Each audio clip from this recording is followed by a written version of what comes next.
Hello and welcome everyone to our first group session on MoloMolo Tech Studios on our coaching program, where we essentially walk through some participants' questions and specific pain points, either in their careers or in their studies, that hopefully between myself and the other couple of panel experts that will be joining us in the next couple of weeks, we will be able to add value and hopefully help different people to attain their true career potential, which is essentially something that everybody wants to have. So this is quite important for all of us as a community to continue to uplift, continue to guide, continue to learn.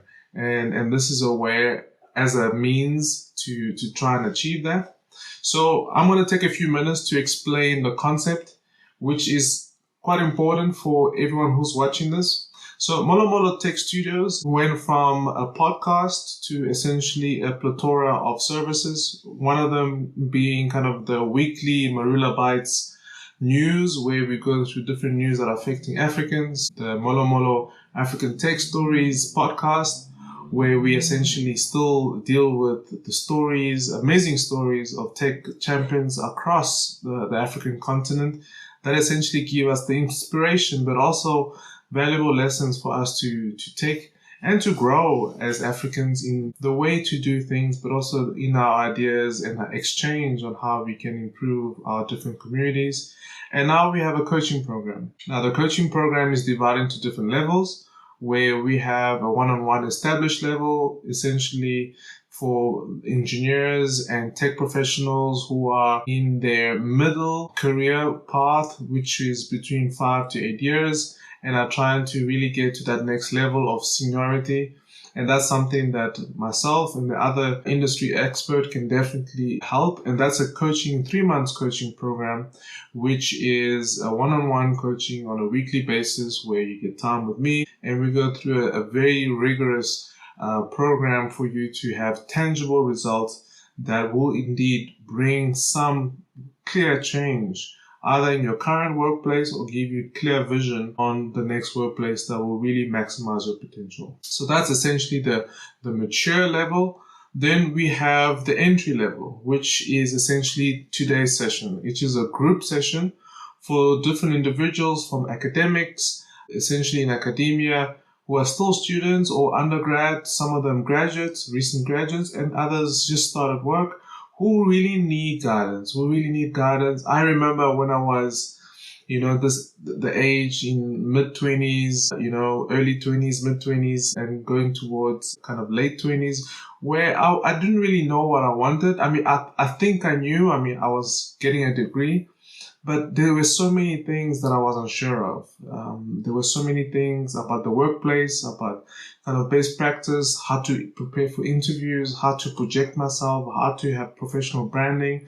Should I comment on people's statuses on LinkedIn? What should I say? How can I say it?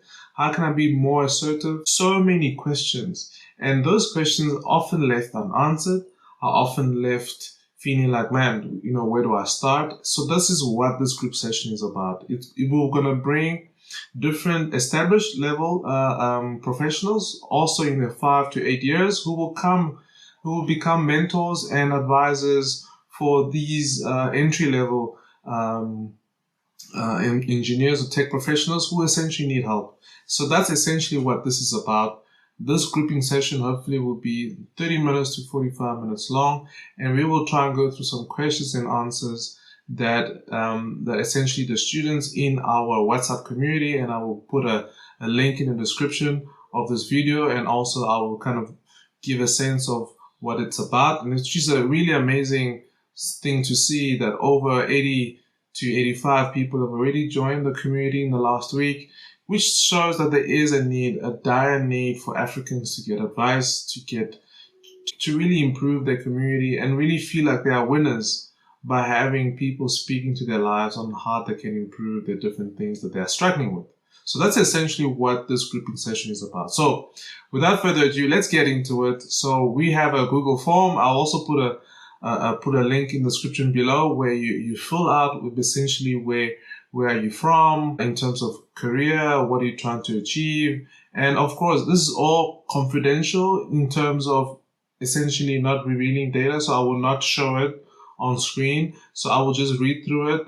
But more importantly, what is really focused here is how do we deal with the questions that are posed, and hopefully we can get some clarity for you who are listening, and we can relate. And maybe the answer is the question is exactly what you had in mind. You just didn't know how to pose it.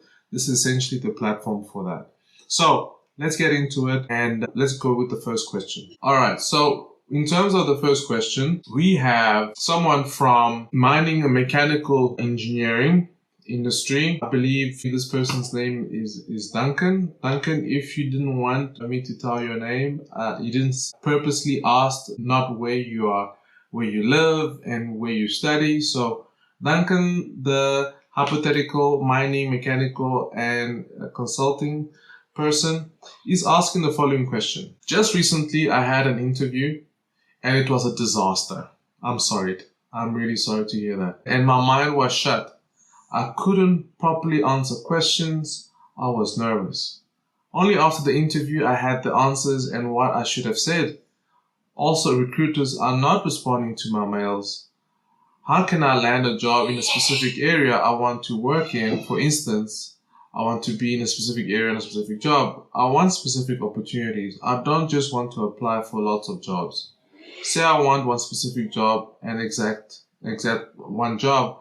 How do I go about it? First of all, Duncan, hypothetical Duncan, thank you so much for this raw and vulnerable question, because it is tough. I've been there. I've been where I've had over my 16, 17 years of working. I've had really tough interviews. I mean, I have done a video on that, and you can probably see in the description. I'll put it up on the description. And it was really tough, where I felt like I've gone through the steps and yet it was still a failure. So I will try and break it down. Since Duncan is not on the call, I'm assuming Duncan is not on the call.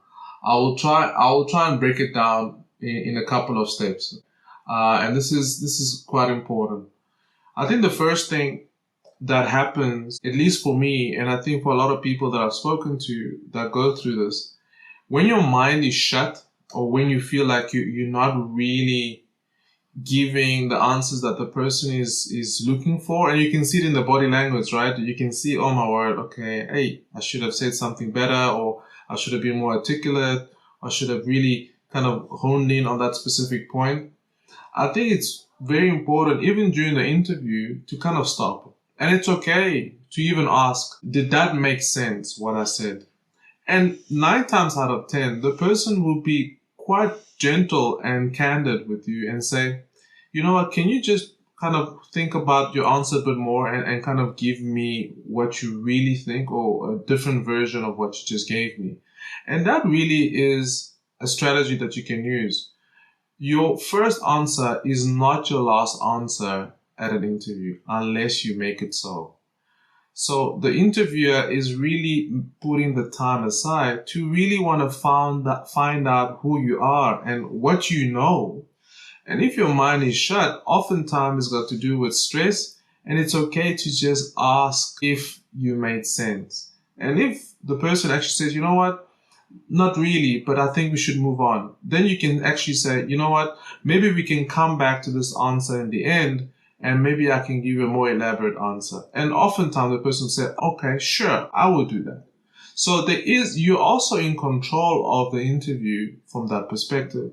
Your answers are your weapon in an interview, and you can decide and not oftentimes dictate how and when you answer a specific question. You can always even say, hey, this question, I haven't really thought about it. Is it okay if I think about it, we move on to other questions and I come back to you on this? 9 times out of 10, the person will say, okay, that's a reasonable thing. Of course, don't you dare forget not coming back to the question, right? I mean, you just note it down, have a notepad, note it down and say, come back. And then while you're speaking, pretty sure it will come back to you. So these are some strategies to really kind of deflate all the tension that you might have regarding how desperate you might be to have this job. And more importantly, it gives across a sense that you have thought about your approach to the interview and you've figured out that, yes, I can be in control to some extent and I'm not completely at the mercy of the person asking me questions or making me feel uncomfortable in a certain way. So I hope that really helps. Now, in terms of your second question regarding the kind of the specific way of getting a job, and I'm going to repeat it, how can I land a specific area of job, for instance, in a specific area, in a specific field? Now, this is quite important because it's got a lot to do with what is it that you want. I would want to argue, and this is for a lot of you who are watching this and who are studying a specific field. Let me take an example. When you study mechanical engineering, on purpose, this is on purpose, the university or the college or wherever you're studying will subject you to many subjects. Okay. Yeah, I could have used a better word. Okay. Basically, you are doing many subjects. You are doing maths, you're doing mechanics, you're doing materials, potentially you're doing mechanical, you're probably doing hydrodynamics, if you're going into more CAD design, right? So there's many things you are doing and all of them in some form of way complement each other, but get deeper in their understanding as you get into a specific field. Why do I say this? Because there is no way of you knowing exactly what you want to do from the onset without having worked in it. So my suggestion is the following. My suggestion is find the areas where you've mastered and you feel comfortable in whatever subject. And then whatever job interview that you go for, at least figure out whether that specific subject matter would be relevant in that field and in that work. And even though the work might be completely unrelated overall, there might be areas for you to apply that specific knowledge. The reason why I believe this is more attainable than going for a super specific job is because it will allow you to also grow your skill set in other areas that you might need in the future. You just don't know it yet. So that is I've used that before. I've gone through different industries. I've worked as in a maintenance in Wadeville, Germiston in South Africa, where I'm an aerospace engineer, right? I mean, what am I doing there? Making pipes. But what it taught me, I unwillingly or not, it taught me to deal with adversity. It taught me to deal with different types of people. It taught me to manage my time. It taught me to manage other people's time. It taught me to be able to communicate at different levels, from Boilermaker all the way to CEO. And I was a young engineer. So it teaches you these things that now you can leverage in the areas that you are eventually wanting to go into. Those are not lost skills. Those skills are not lost. You can use them. So being specific requires you to zone in on a specific area that you enjoy and ensure that that is something that you can ask. Even at the interview, you can ask, do you guys do this? Or how much do you guys do of this? And if it's a yes or no, that's also a criteria for you to figure out, this job actually could work out, even though I will not be doing this specific thing all the time. And that, when you are young and when you're still trying to figure out what you want, that is the best strategy, I would say, that you can use. Okay, I hope this has helped. I try to give as elaborate as an answer as I could. And of course, Duncan, if this really resonates with you, please, when you watch this, please let me know. I believe you can also reach out to me directly or on the WhatsApp community. You can definitely reach out to me. Okay, we gotta move on. Now, we've got a couple of other answers to go, so let's go. The next one is, there's no name, but also in engineering academics, and this is very simple. How to excel on your academics as a mechanical engineer. This is a tough one because it's a very generic question, and it can have many flavors without me knowing more. But I will try and give a little bit of how I see it and a bit of a story. So let me try and be very honest and very candid. So I studied at University of the Witwatersrand, Wits University in Johannesburg, South Africa. And I was not a very good student, okay? I mean, my first year, I barely passed it. I was, really messing around. I wasn't a good student. Let me put it like that. I wasn't a good student. Yeah, and then second year it caught up with me. Yeah, it caught up with me. I didn't pass. I failed miserably, and I was asked to repeat. I think I even took a year off second year, just completely. I think I was expelled. No, I was expelled. I was expelled my second year, first time, and to basically say, look, you're not serious, sir. Go think about your life. And yeah, I took a year off, and that was tough. That was tough. I must say that was tough. But long story short, I came back. I had kind of, epiphany about my life and where am I going and what do I want to do. And part of excelling in your academics it's got a lot to do with being desperate in wanting to achieve. There is a certain level of desperation that as Black Africans, right? As Africans, I think, never mind the technique to study. I mean, all of that is great, but none of that will work. None of it will work. Ever work. If there isn't a certain level of desperation in wanting to achieve something. Because that is the desperation that will push you to study, to be focused, Let me give you a very practical thing. When you are hungry, you're focused on finding food. Nobody can pull you, can tell you. There could be a fire outside. Be like, no ways. I'm hungry, guys. I need to find food. Why? Because you're desperate. In a way, it has to be like that. It has to be a sense of desperation. I would say that, of course, once you're kind of desperate, you need the skill set, and the skill set comes in different forms and shapes. But I would answer this question first, without knowing more context, in be desperate. Learn what it means to be desperate.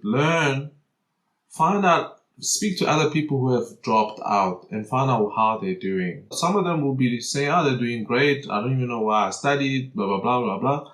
But a lot of them, if they were to be honest, they wish they'd studied. Or even more, just kind of, speak to people who just didn't make university, just like you. I mean, not like you, but, besides you, you made it and they didn't. And that should motivate you to be desperate enough to, to be one of the few. And this is desperation enough should come already inherent, right? A lot of us don't come from very good families that have lots of money. I don't. So the desperation, even then, you're not desperate yet, right? I mean, you're like, okay, sharp. Yeah, I mean, yeah, we don't have money. So that doesn't give you a sense of desperation yet. The desperation is I want to change the life of my mom. I want to change the life of my dad. I want to be able to take my siblings to school or to Disneyland or to Gold Reef or whatever the case may be. And there's a certain level of desperation that comes in you achieving this milestone and you growing in your academics. So, and that focus, nobody will ever be able to take it away because it's ingrained, it's in you. Like you feel like you have no other option. Okay, great. I hope that has helped, and we'll definitely be more in touch, whoever this was. So this is definitely something that we can go further into, but we'll stop for now. Okay, next one, also academics, says, varsity experience has been a roller coaster and I've been struggling with managing my time properly. What advices can you give for someone struggling with this? So this essentially is a question regarding time management and figuring out, the different distractions, but also responsibilities that a student has at varsity. And this person is in engineering as well. Time management is a big one. Why? Because young men and women don't know the meaning of time management. You don't. I mean, if I were to think about what I do now, I do MoloMolo. I have another startup called UAV for Africa where I manage some interns technically, right? So we're talking, different technical things like 3D printing, kind of documentation, reviewing, and so forth. So it is not easy. And then I have an incredibly challenging job working for Lilium as an aerospace engineer, where we are trying to do the impossible, and there's not enough money, and now we are potentially going bankrupt. So, but we need to keep on working, potentially even harder. And I'm a husband and I'm a dad, and so my point is, you don't really know what time management is when you're younger. Your perception of not enough time is a bit lopsided. Rephrase in your mind, or how do you reshape time in your mind in terms of time management? It starts with the small things. Whatever needs to be done, do it and get it over and done with. So what do I mean by that? If you need to, it's simple things, right? If you're eating at the cafeteria at night or during lunch, tell yourself you've got 20 minutes. 20 minutes, and I'm not saying 20 minutes you can't talk to your friends. No, I'm saying you have 20 minutes. So you can eat in 10 or you can eat in 15 while speaking to people, while saying, hey, do you want to go eat? And that's it. 20 minutes, gone. If you need to study for a specific subject and you're not done, let's just say it's a subject, of course, planned out beforehand, right? I'm not talking about do an assignment, study. Those are two different things. If you need to study for a specific subject in preparation for an assignment, tell yourself you've got an hour or whatever for the subject. And if you're not done, move forward. Okay? It may sound weird at first, but it creates a certain discipline in you. Time management is a discipline. If you don't stick with the time, you will not learn to manage the time. It's got a lot to do with just time blocking, they call it. If you're not done, you move forward. Just move on. And then you learn and you're like, okay, I need to come back to that. And you plan another block. But you don't spend hours and hours and you just turn your head and you turn. And that's time gone. Or you just take out your phone because you're bored, because you haven't set a goal. You take out your phone, you look at TikTok, and now TikTok Reels is just taking you over, Papa. Now you're in YouTube Shorts over and over. That's not time management. You are being controlled by time. You are not learning to block time for certain things. So try that, right? Try to kind of time block. Say you have a calendar. I use Google Calendar. I've been using it for almost 15, 20 years now. I'm a Google guy, so I use Google almost for everything. And I block time. My calendar is just full of things, just all over the place. I'll do a video on me using an app called TickTick. Potentially will put it up in the description when I do have it. And again, time blocking, productivity is all about kind of putting tasks and sticking to it and saying you will do it irrespective. And if you don't do it, you schedule it and you'll do it tomorrow. But you do it. You have to do it. Okay. Great. I hope that has helped. Time management really starts with time blocking. Okay, let's move on to question number 4.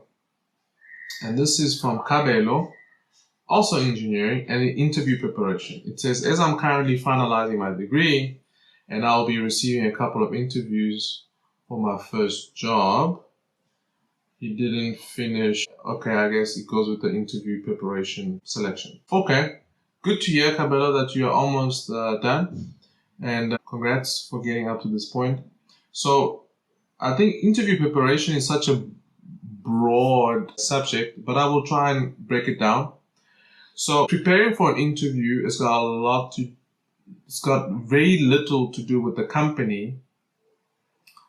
It's got a lot to do with how much you have had an interview with yourself. That's deep. Let me repeat it. Preparing for an interview has got very little to do with the company itself. It's got a lot to do with having an interview with yourself. So what type of questions would you be asking yourself to prepare you for an interview? Things like, who is me? What do I like? What am I comfortable with? What are my weaknesses? Like, I'm not a very good student. I wasn't, but I learned to ... I wasn't a very good this, but I learned to ... Those are kind of the 0 to hero change in your life, are very good points to keep in your head when it comes to projecting who you are at an interview. Because remember, people don't want to see someone who is supposedly 100% fit in to the company's values, or at least organogram. They want to see someone who will fit in terms of culture, on their values of trust, values of honesty, values of humility, values of hard work, values of time management. Those are the things that you want to be honest with yourself and say, am I even ready for this interview? Have I learned enough? If you haven't, go and read, go and learn, go and talk to people, go and apply different principles, and then go for that interview.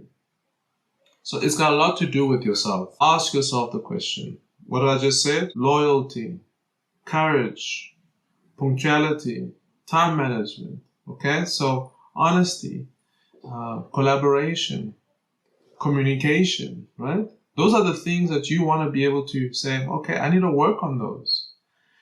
Because the more you work on those, the more you're comfortable, and the more you're comfortable, you're less stressed, and the less stressed you are, the more you're able to perceive and understand how you can best project yourself at the interview, including the different details about the company and how you can fit in technically. So I hope that helps. Interview starts with yourself. Interview starts with you figuring out yourself, you figuring out what you want, and it will be attractive to the recruiter to say, wow, maybe this person didn't really tick all the boxes on what we are looking for, but man, is this person's character what we are looking for? And that oftentimes trumps some negative things that you do not have technically, because those you can make up. Character is very difficult to make up. I hope that helps. Okay, so that's on interview preparation. Right, let's go next. Again, on academics. How to prepare yourselves in our career for also aspect, not just academic, but work opportunities. So I will focus on the work opportunities in terms of academics and work opportunities. Okay? Because this is something that I haven't touched yet. So I'll rephrase the question. How does one prepare oneself in terms of all aspects of career when it comes to your academics and work opportunities? And that's a very important question. I.e., if I were to rephrase, how do I ensure that my academics give me a leg up and give me a leverage to kind of be able to land different opportunities in terms of work? You may think the answer is obvious. Things like, oh yeah, the more marks you get, the better. I would try and rephrase it differently, because I don't believe just because you have really good marks, you will get the best jobs. It doesn't always work. Why? I just mentioned it. When it comes to career, never mind interview, when it comes to career and just life in general, it's really about being genuine. What do I mean by that? Being genuine in academics means the things that you think you've learned but yet haven't yet mastered. And now that I think about it, I have a podcast on this. I will put a link again above here, where I talk about kind of academic excellence. And that was actually probably my second podcast, where I interviewed Samira Musa, who was a nuclear physicist from Egypt, amazing woman. And academic excellence is such an important part, because it's all about what you've learned and applied, not so much what you've kept in your head as information. It's tangible. It's something that you can feel, you can touch, and your ability to tangibly explain concepts from different angles is what ties your academics to your work. You can't do that with everything. You can't be good at everything, but you can be good at explaining and internalizing certain concepts. And those are the things you need to amplify. You say, I am good at explaining how pumps work. Why? Because you've gone through it from this angle, from potential energy, from water height angles, from another angle, from the kind of, the porosity of water. And you are able to kind of give a thesis from your head on what pumps actually are able to give to humanity. That is a gift. That's a gift that I rely on. It's a gift I promote, to be able to have a tangible understanding of the work that you've studied, and specific things that you hold dear that really will tie up with your work. So it's got a lot to do with just kind of not regurgitating. Sure, when you have to pass, right? Sometimes you have to cram things, go for it.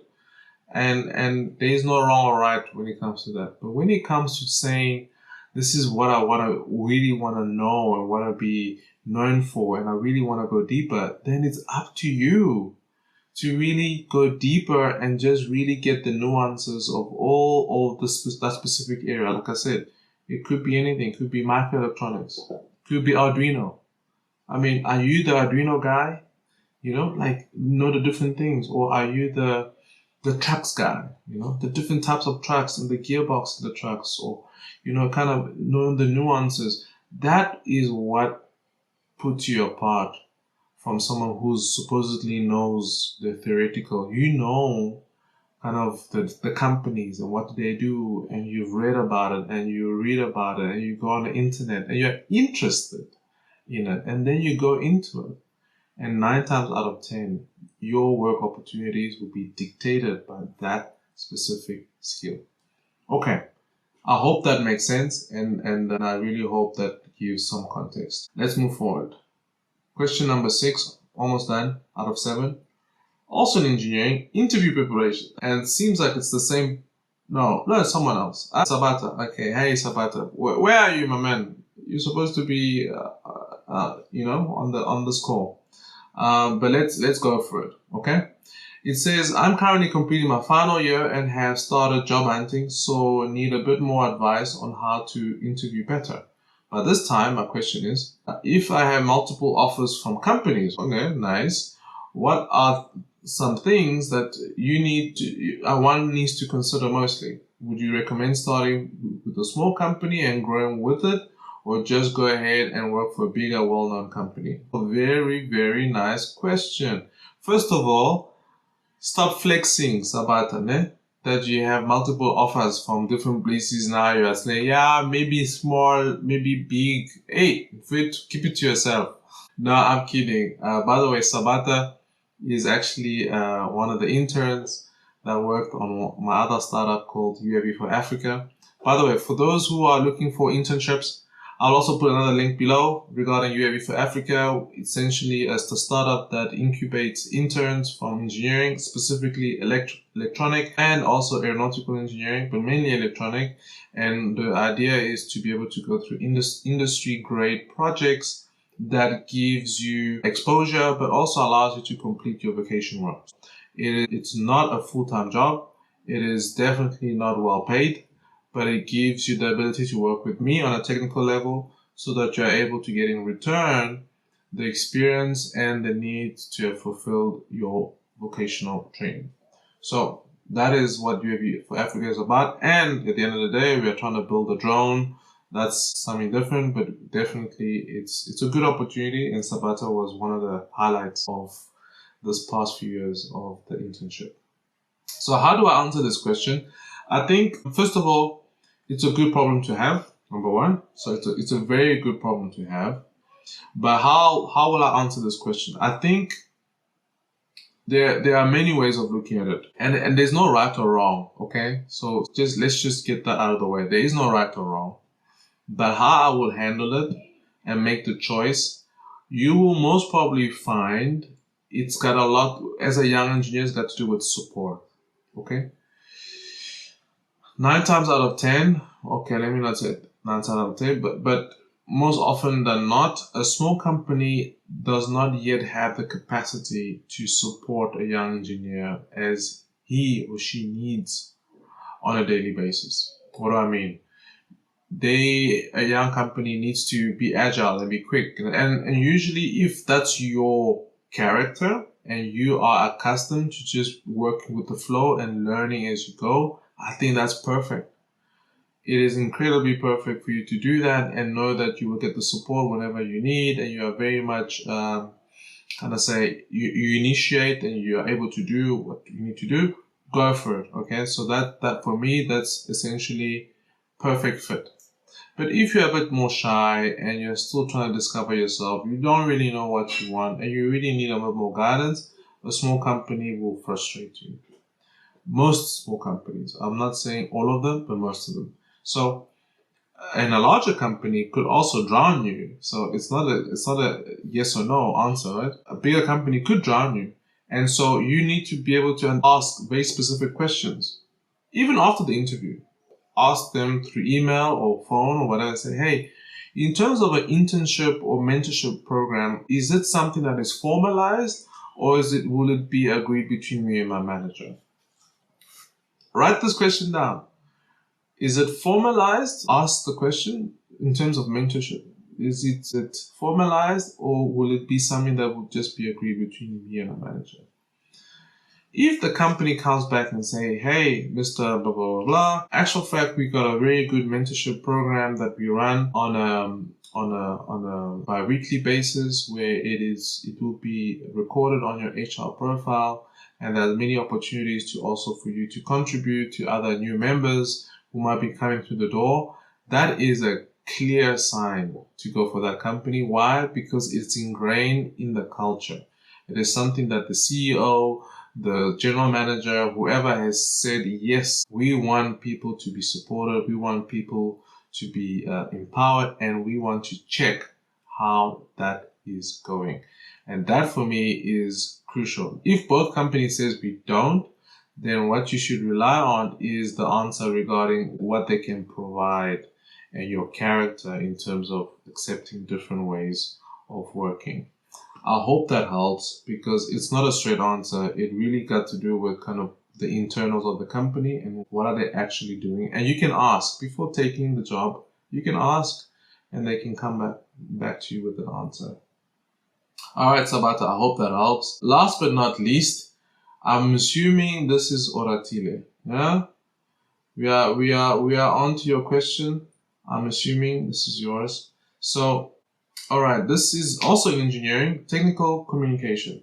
Aim is to improve communication skills, and I have vital ways to express my ideas. Oh, okay, that's very interesting. So this is why the coaching program is there. Technical communication is a big part of it, right? Technical communications brings all sorts of facets into kind of what makes it work, what makes it tick. It brings your ability to be clear in terms of thought of what you're saying. It brings your ability to leverage tools to be able to visualize or help people visualize what you're saying.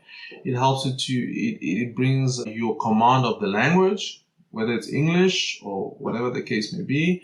That helps you to also be quick on your feet in terms of answering. And that requires lots of reading of books, not, Instagram or whatever. So it comes in a different ways. But one thing that I can for sure say improves communication is your willingness to make mistakes. Your willingness to make mistakes is the number one thing, in my view, that really helps you to improve. Why?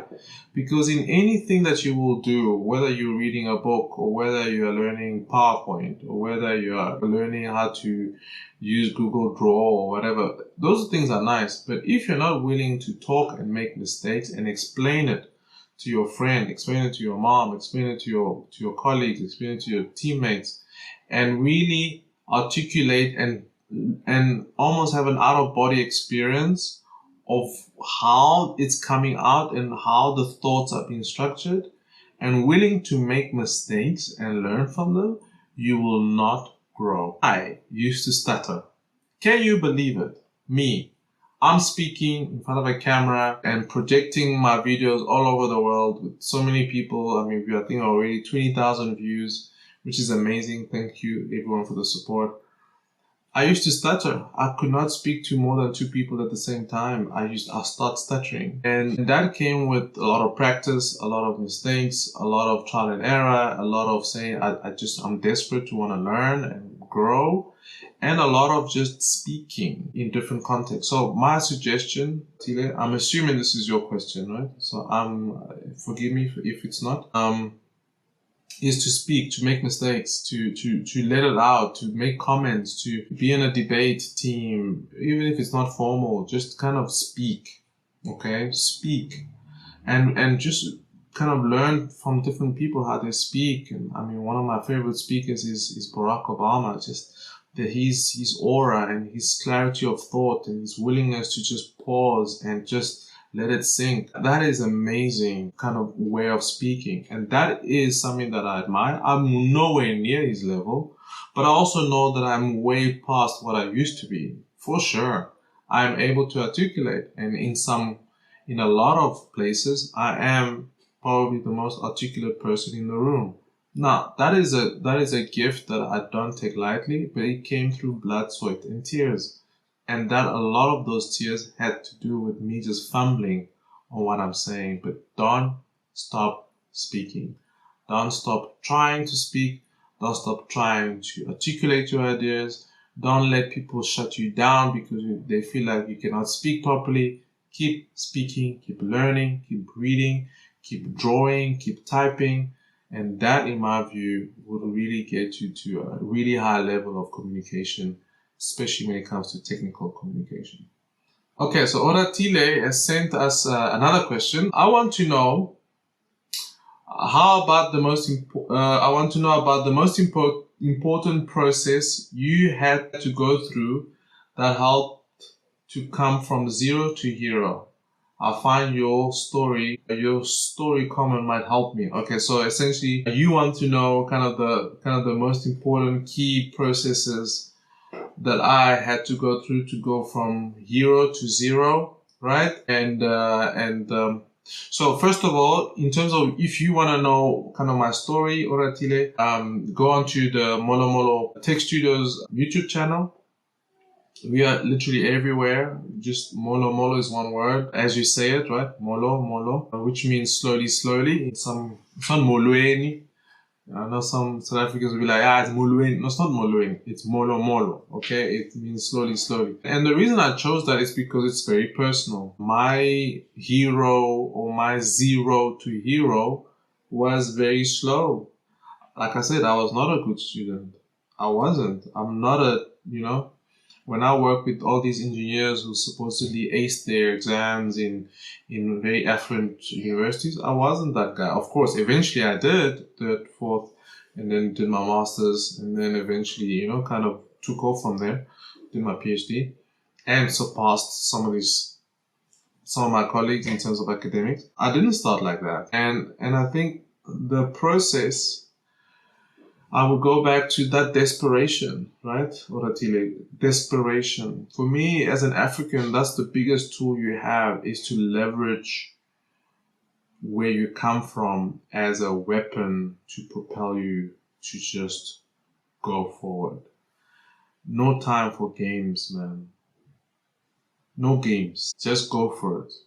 Just understanding where you come from. Kind of just internalize it, Sometimes we don't internalize where we come from. Ekhaya, like, where's home? And the dusty roads and the lack of roads and the potholes and then see what's out there and what you would like to achieve.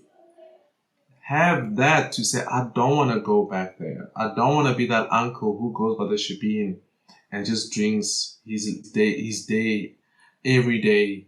I don't want to be that guy. I don't want to be known for that. I want to be known for something else. I want to bring change to the children who will stop by when I drive and say, "Oh, auntie, thank you so much for bringing X, Y, and Z."